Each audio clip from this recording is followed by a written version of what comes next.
Hey, everybody. Welcome to the Daniel Davis Deep Dive Intel Brief, where we give you the best of what we talked about this week that you may have missed and some new intelligence that you may not have heard. That's going to really play into this episode especially. One thing I want to talk about is what's on the headlines this morning. Actually, one of the first things I saw this morning was that apparently Israeli Prime Minister Benjamin Netanyahu was the target of an attempted assassination attempt from Hezbollah.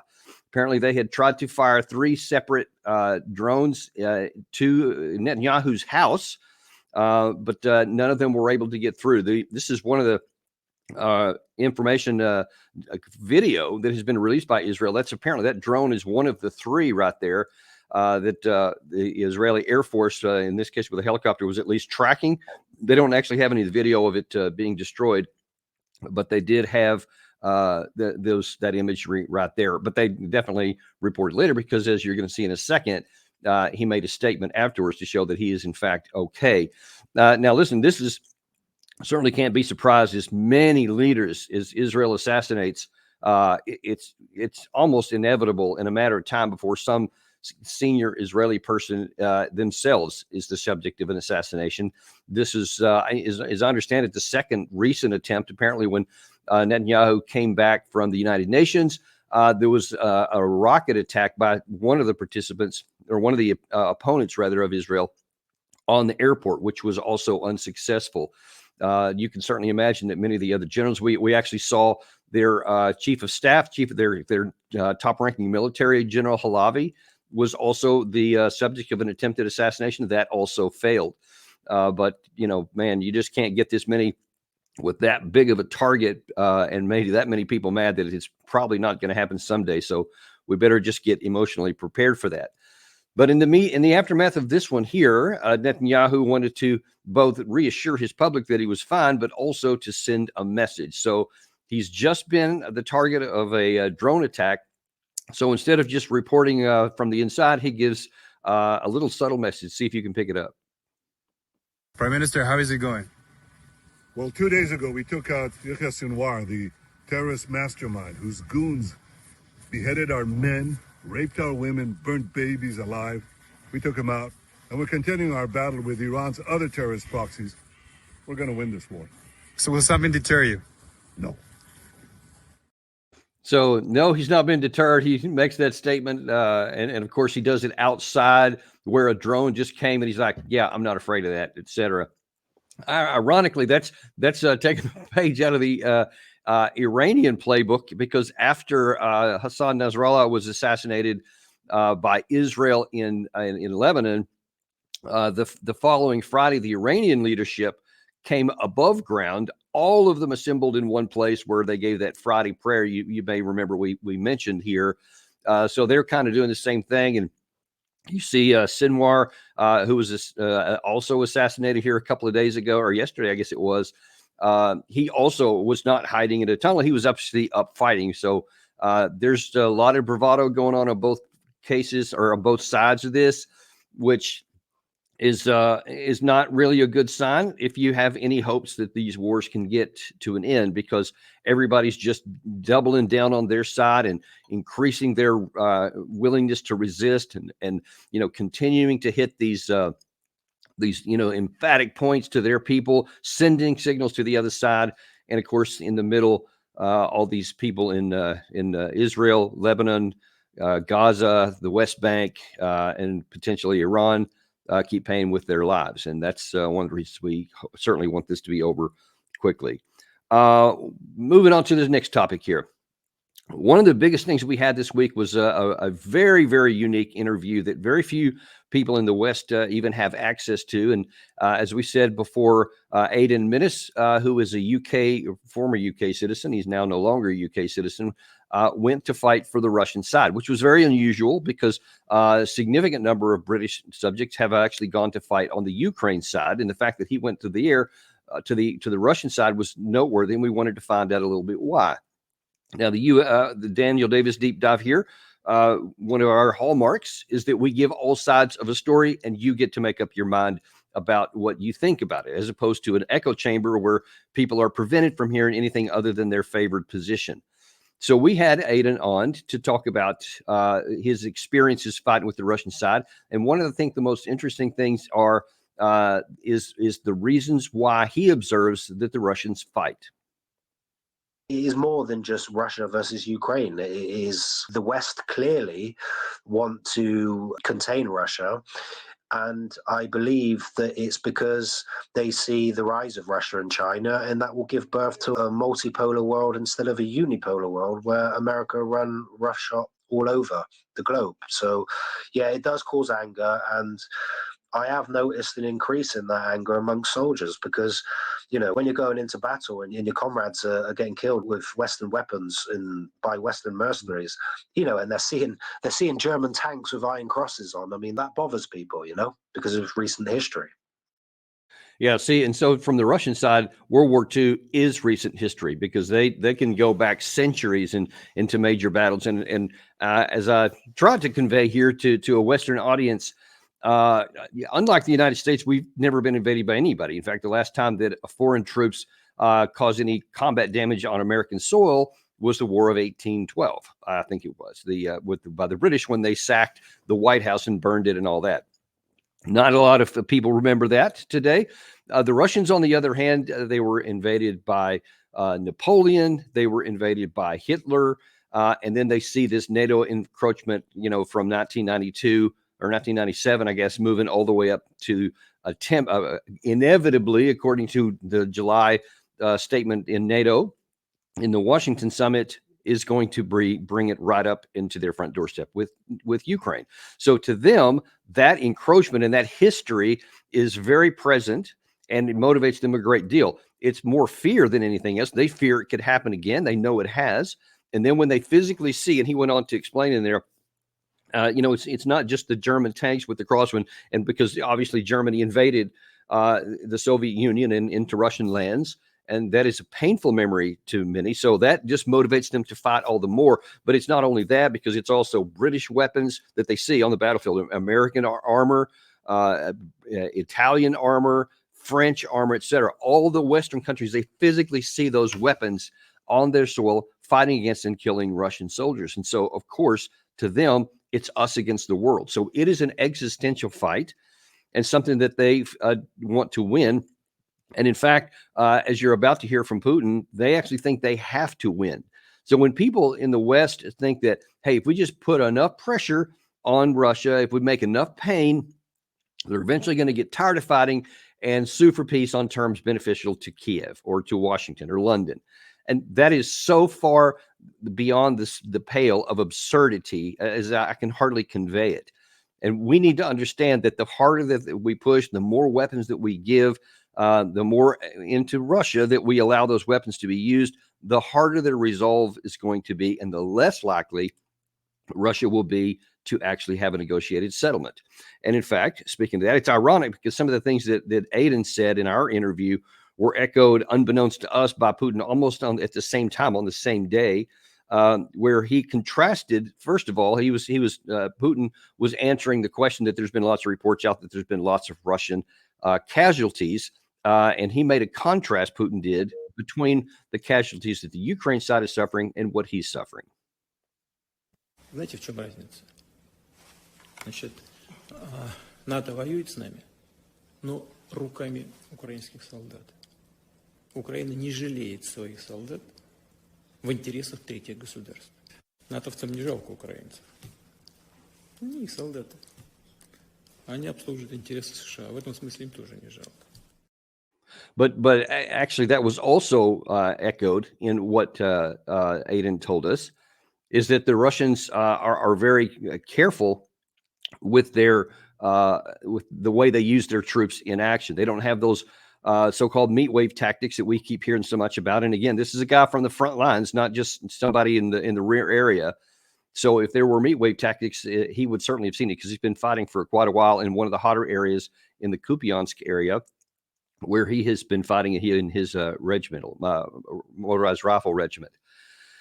Where we have on the other side, though, the Ukraine side, they don't do meat wave tactics, but they continue just to keep their forces in places like the Kursk salient, for example, like Bakhmut in the past, like Solidova in the present, like Vuhledar in the recent the recent past, I'm sorry, where they just won't do what's militarily feasible and withdraw to other lines. They continue to keep them there even when the battle is lost, and all they do is increase their losses even more and still lose the territory. Whereas the Russian side leads with power.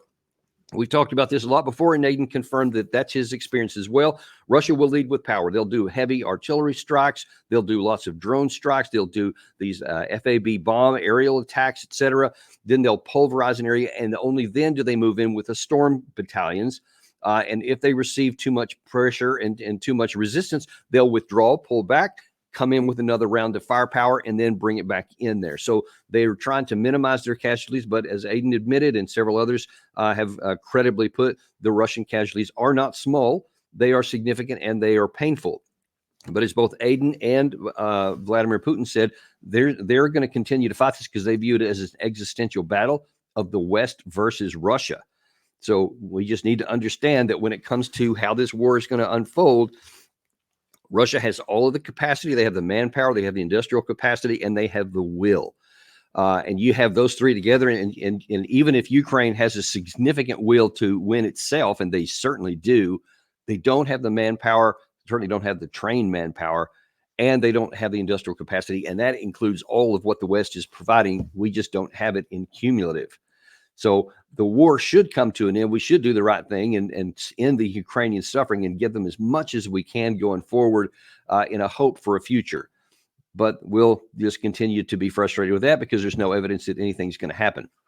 Now, the last thing I want to say on this particular issue here, especially from the Russian side or from the Putin's comments that he also made in that same press conference, there was a report out that Zelensky allegedly told Trump in his meeting with him last month that either he gets into NATO or they're going to produce a nuclear weapon. That was the report, which, by the way, Zelensky has since refuted and said he didn't actually say that. We'll see. But whether he did or didn't, Putin was very clear on where he stands.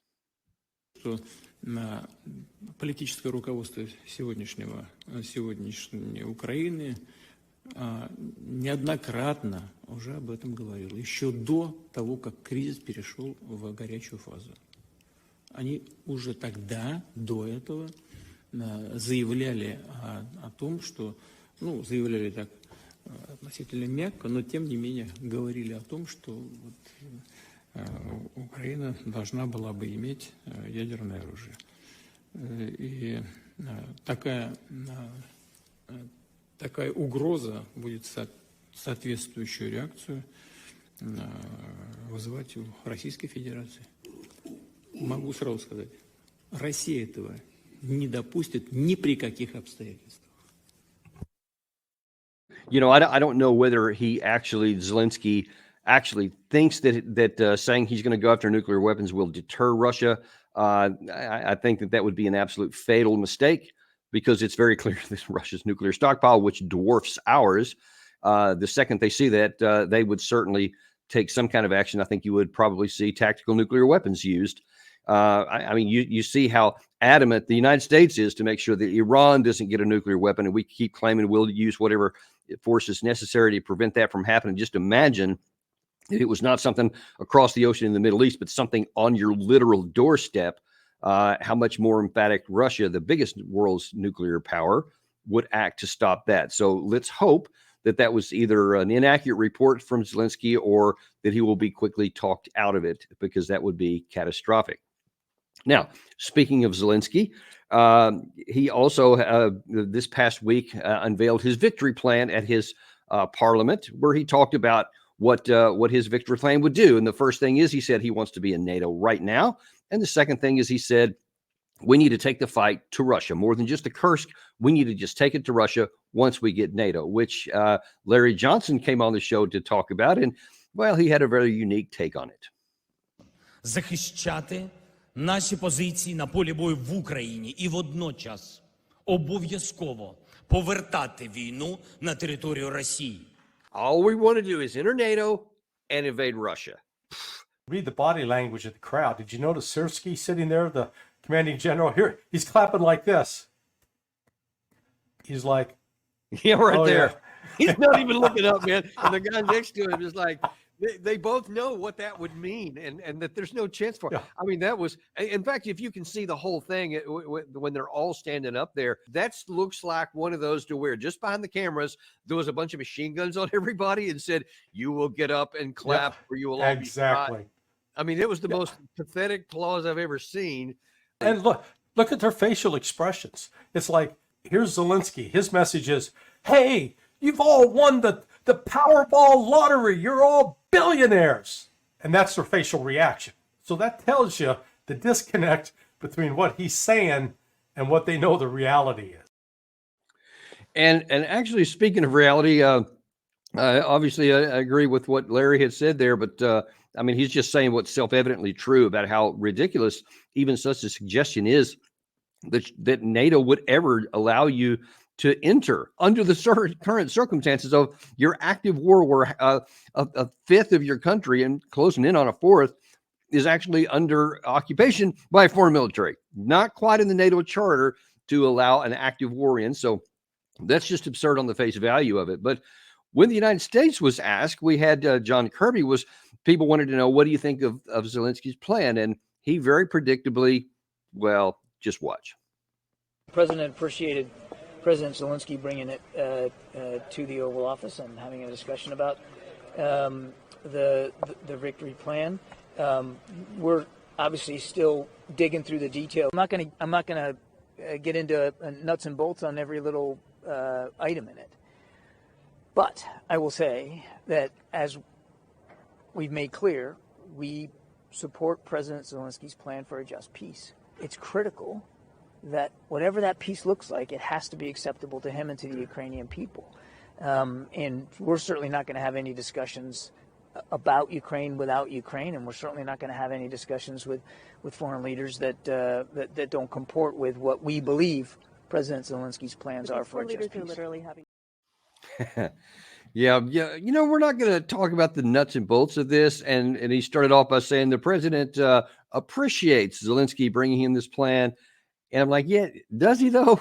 Does he really appreciate him bringing a plan that is just at face value absurd?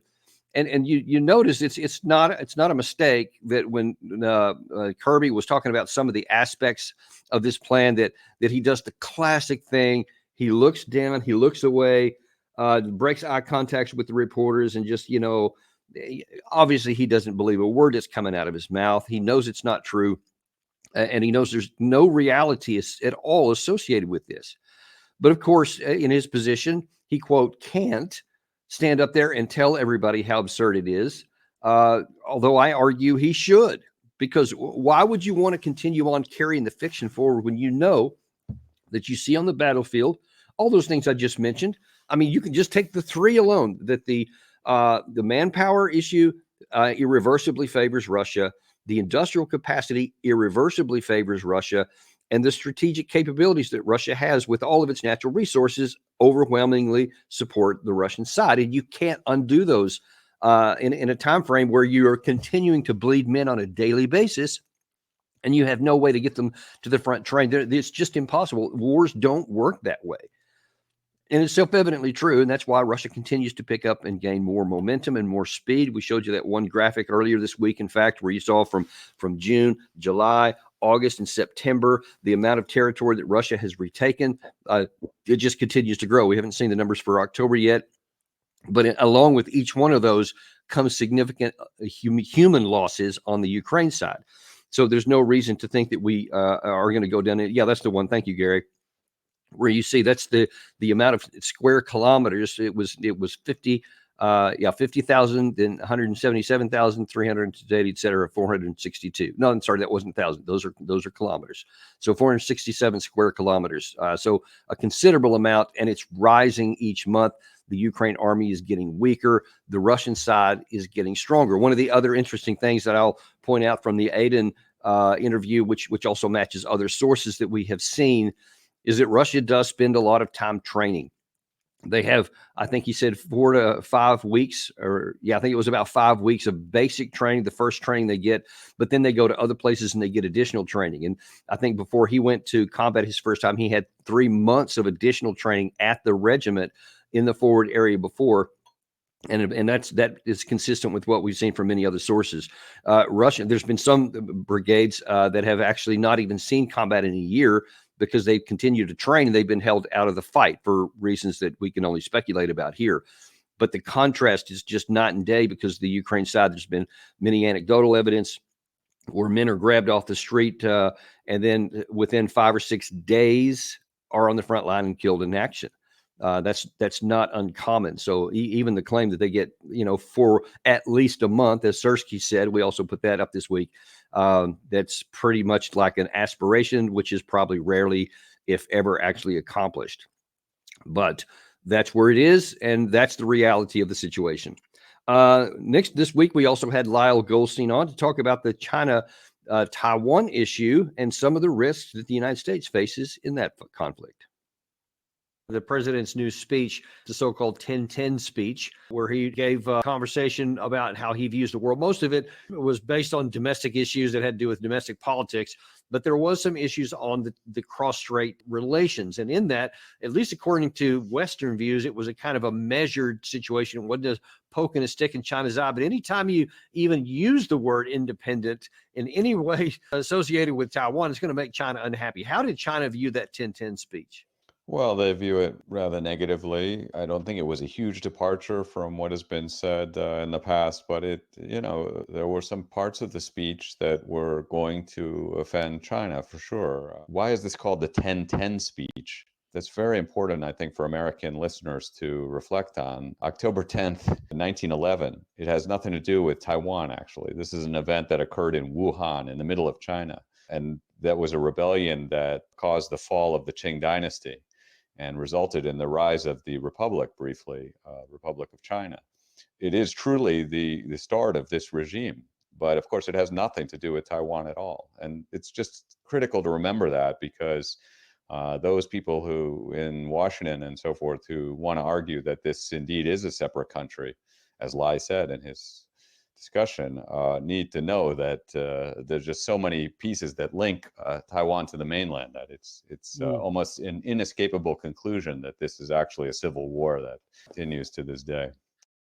All of that conversation came because I think it was either overnight Sunday, early Monday, our time this past week.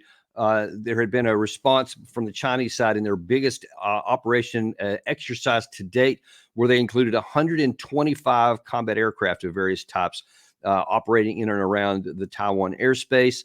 They also had a number of ships where they basically rehearsed a blockade where they completely surrounded the island. And listen, I think it's so important to really to understand what is at stake here and what is going on, because America should do everything that in our power, primarily through diplomatic means, to lower the tensions and to prevent conflict from spilling out anywhere. Now, one of the things that Lyle said there at the end of that clip is really, really important for Americans to understand, and almost nobody does, is that this issue between Taiwan and China is really the unresolved civil war that began, I think, as far back as the 1930s or so, and came to a quasi-end in 1949 when the Communist Party drove the nationalists who had been in power off of the mainland, and then they took up positions there on Taiwan, and then the war continued on. But the technology and the capacity on the communist side at that time was insufficient to be able to mount a cross-strait invasion. It was a semi-hot war for quite a number of years after that, and then settled into kind of a Cold War of their own.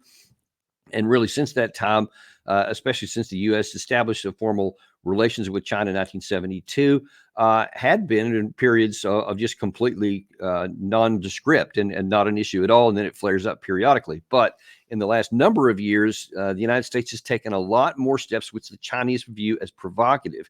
And that's what I want to talk about, because most of them are not useful to anything. We don't lower the temperature. We don't reduce the chances of conflict. We increase the chances of conflict at no gain. No gain for us, no gain for Taiwan. It just pokes a stick in the face of the Russians. And of course, that is with this increasingly routine now, high-ranking American dignitaries going over there. We're prohibited by our own documents that we signed back in 1972 and many since that time, that we would not recognize Taiwan as an independent country, and et cetera. Biden to this day will still say those words, but then when you see, like in the recent past, you had Nancy Pelosi, as she was the Speaker of the House, she made a big famous appearance there. You've also had Republican leaders, you've had generals going over there. Now then there's actually some American troops on some of the islands right opposite China that Taiwan still has possession of. There are American troops on the ground that are training people there. All these things just keep the tensions ratcheted up. It keeps giving Taiwan the belief that, hey, don't worry, because if there's ever any kind of fight between the United States and China, we'll be on your side. We'll come to fight. In fact, there's a movement of many in the United States at very influential levels that say we should get rid of that strategic ambiguity that we've been using since the 1972, which is maybe we will, maybe we won't come to the aid of Taiwan if there's a fight. We just kind of left it ambiguous of that. Well, now many people want to say, let's go to strategic clarity and let's just tell everybody, yeah, we'll fight for Taiwan if it comes to war. And listen, because this is a continuation of the Civil War, which I assure you the Chinese side is very familiar with and believes quite vividly, they will never, ever allow a situation to where that side splits off and gives an American a foot on the Taiwanese island. Now, there are many in the United States that say, well, we can't let China conquer it because then they'll have an unsinkable aircraft carrier projecting out into the South China Seas and toward the Pacific.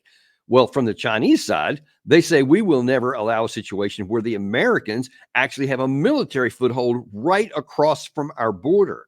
And so it is far, far more important and emotional of an issue for China than it ever has or ever will be for the United States. Not to mention the fact that it's thousands of miles away from our shores. Then China poses no military threat to us from that area. And we still have the best power projection Navy in the world. And now China has the biggest in terms of number, but in terms of ships and capabilities and size and tonnage and all that, the United States still has an advantage. But that advantage is if the fight is on our terms and if the fight is in our territory, like far away from China, if they have long supply lines and et cetera, like say, for example, in the Midway area, the famous World War II battles that was fought there, or anywhere near the Hawaiian Islands or some of our other, the Aleutians, et cetera. If there's ever any kind of a naval or air clash around those, we would dominate. We would devastate the Chinese because they don't have the ability to project power out there, which they know. And therefore, they show no inclination to ever find out, to test that. However, if that fight happens near Taiwan or on Taiwan, all of the advantages, naval, air power, missile power, all go to China. And I assure you, if we ever stumble into a war there, it will not end well with us and may end in an outright military defeat, the likes of which we haven't seen since sometime before World War II. I can't honestly remember the last time we had a major naval failure and loss. I mean, even the hit at Pearl Harbor was an attack and it was a hit, but it wasn't even a battle per se. And we came out of it and obviously had some big battles afterwards, which we ended up winning.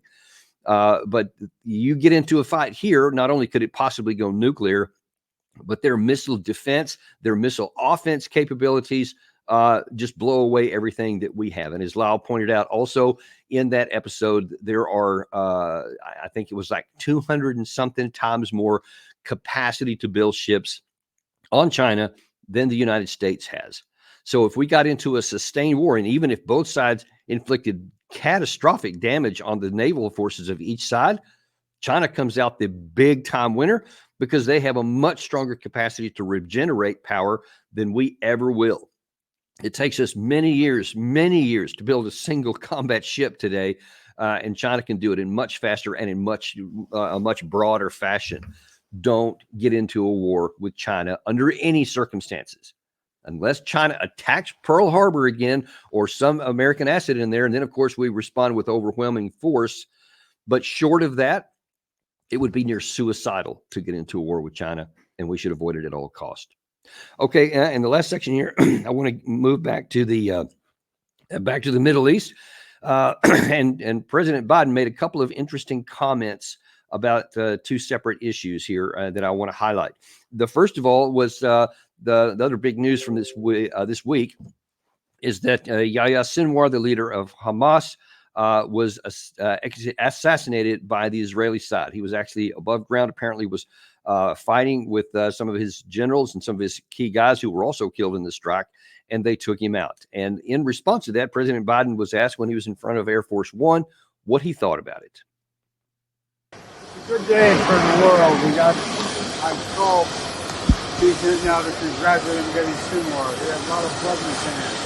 American blood, Israeli blood, and others. And I told him that we were really pleased with his actions. And further that now's the time to move on. Move toward a ceasefire in Gaza.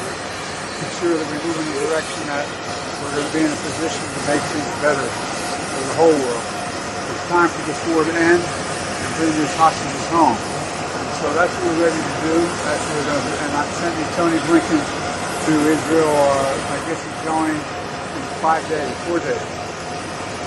4 or 5 days. Yeah, he's going. We're going to work out what is the day after now. How do we secure Gaza and move on? Thank you very much.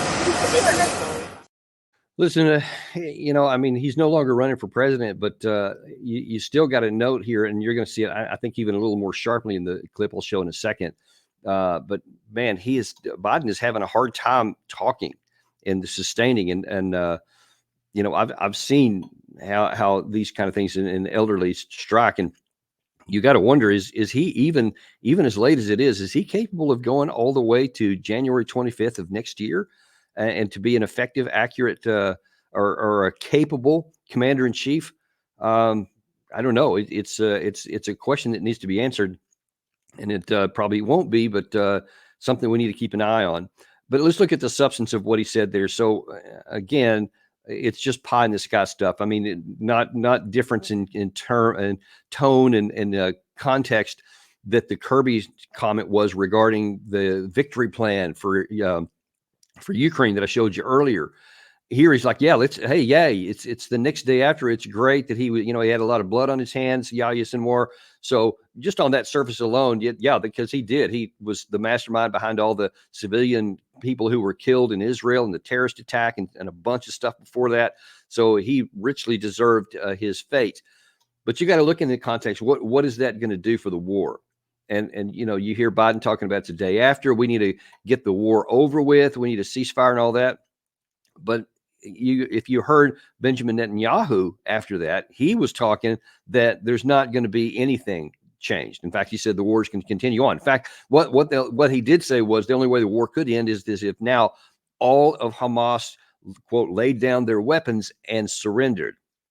So if there is a complete abject collapse of all resistance, then the war could come to an end, according to Netanyahu. So there's really no value in sending the Secretary of State Blinken to the area in 4 or 5 days, as he mentioned there, because the Israeli side has no interest in ending the war at all. They want to continue to have a military victory and a military success. But that's not how it works. When you have a people that has been oppressed as long and many decades as the Palestinian people have, the level here in this has been sustained against them is off the charts. It's as high as it's ever been, literally the highest it's been at any point since the 1948 Nakba that started this whole thing. But they're used to suffering like this a long time, and they are fighting this resistance. And the idea that they're going to give up and quit now because the leader just shows that the United States has no understanding of how these organizations even work or how this specific one is working, because it is at its heart and core a resistance movement. There will be no shortage of other people that can stand up. And just like what apparently happened when Hezbollah leader Nasrallah was killed, apparently the next guy in line was also identified and killed, and apparently the third guy was identified and killed. Now then they're on the fourth one, but there's no shortage. There will be people keep fighting, and the Hezbollah fighters have continued to fight without that head.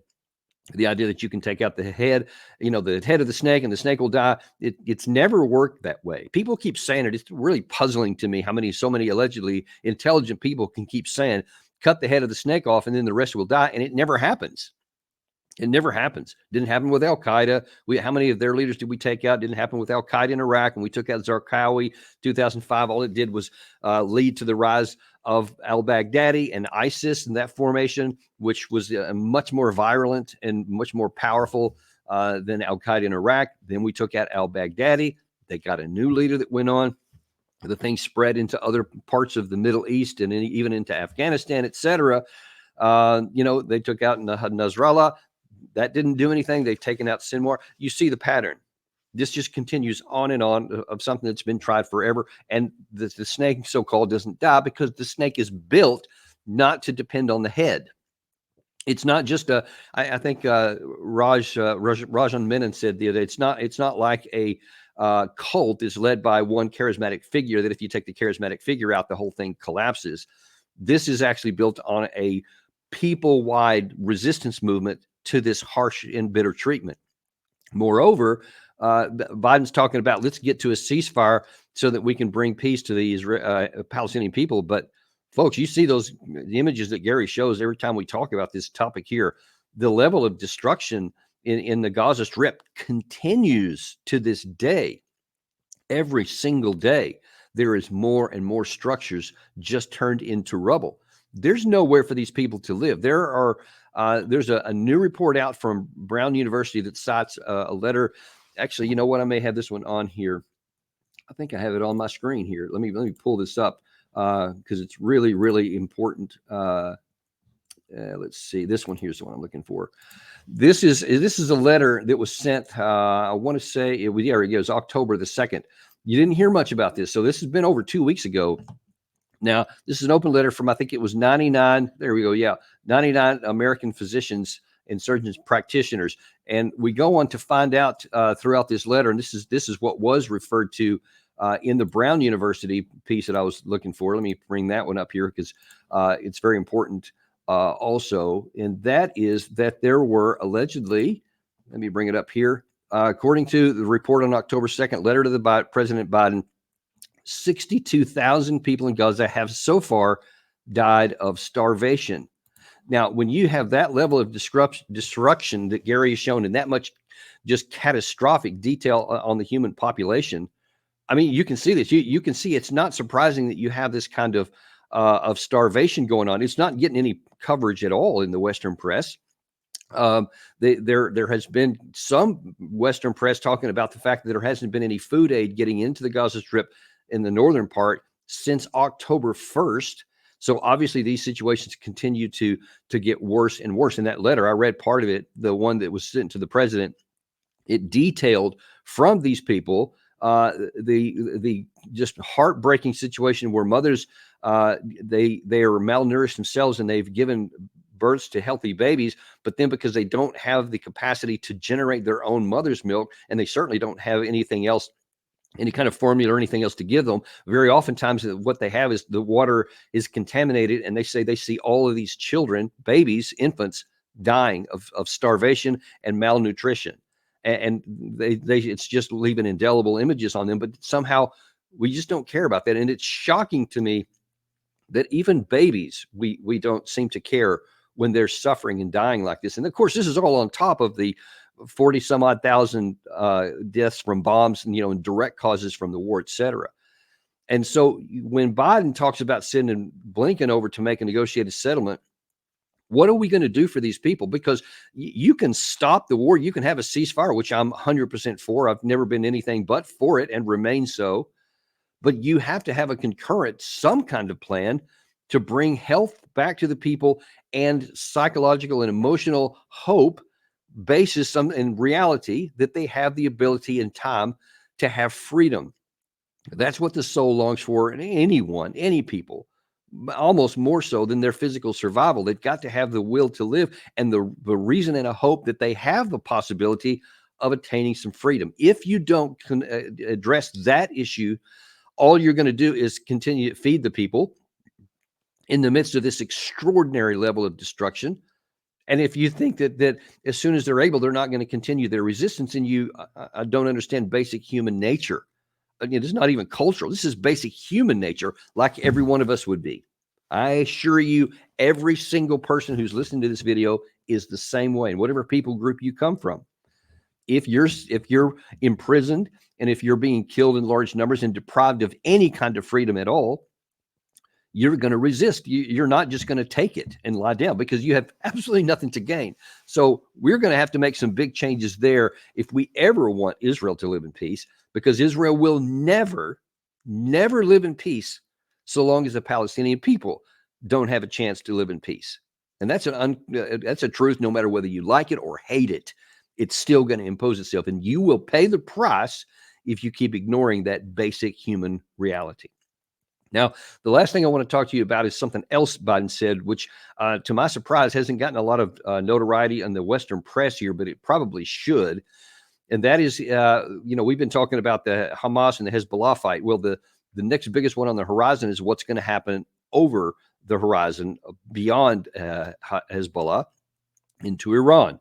Now, earlier this week, we didn't have a chance to highlight it here, but I've seen it's passed around on some X sources, et cetera. There is an alleged American top secret document that was leaked by someone that gave a lot of detail on the preparation Israel has been making to launch a sustained and heavy raid against Iran, with striking with ballistic missiles, with air power, and all kinds of other targets arrays, and a lot of practicing that they've been doing, rehearsals, et cetera, physical rehearsals, indicating that it's probably close to when they're going to do something. Well, in light of that, and of course, I have no way to know whether the document is valid or not. I actually looked at it online. It certainly looks valid. I've certainly seen plenty of top secret documents during my time on active duty, and it seems plausible and valid. I don't have any way to independently assess that. But what I can tell you is what the President of the United States said yesterday. Do you have any sense of a timeline? Are you putting more pressure on Netanyahu? It was an opportunity, in my view, and my colleagues agree, that you should probably deal with Israel and Iran in a way that ends the conflict for a while. Say that again. It ends the conflict. In other words, it stops the back and forth. We think that there's a possibility of working to a ceasefire in Lebanon, and it's going to be harder in Gaza, but we agree that there has to be an outcome. What happens the day after? Do you have a good understanding right now what Israel is going to do in response to Iran's October 1st attacks, and when they will actually respond to Iran? Yes and yes. Can you tell us? No and no. Sir, did you hear anything? So did you catch that? So he said, number one, yes, I know when Israel is going to do something, and I know what they're going to do. So apparently that's a past tense deal. That's something that's been done, and now we're just waiting on it to happen. In light of what I read in that alleged top secret document, those things seem to line up, because it's probably going to be something pretty big. It's also important what he said right prior to that. He was asked what this whole situation, how's it going to get knocked out? And he said, well, we think we have a chance for a ceasefire against Hezbollah, and it's going to be hard, but we're going to try something with Hamas. But then he said, we want to see a situation where all these wars are ended, and Israel doesn't have to worry about this back and forth kind of thing. So what did he not say about Iran? He did not say anything about any kind of negotiated settlement or ceasefire with Iran, only with Hamas and Hezbollah. And then he specified that he does see a kinetic response prepared by Israel against Iran. So that gives us every concern that this war could be exploding here soon. We'll have to wait and see how that turns out. But by all accounts, both what's leaked and what the president in front of everybody in the camera said, that Israel is going to do something. Apparently it's coming soon. Israel has said it's coming soon.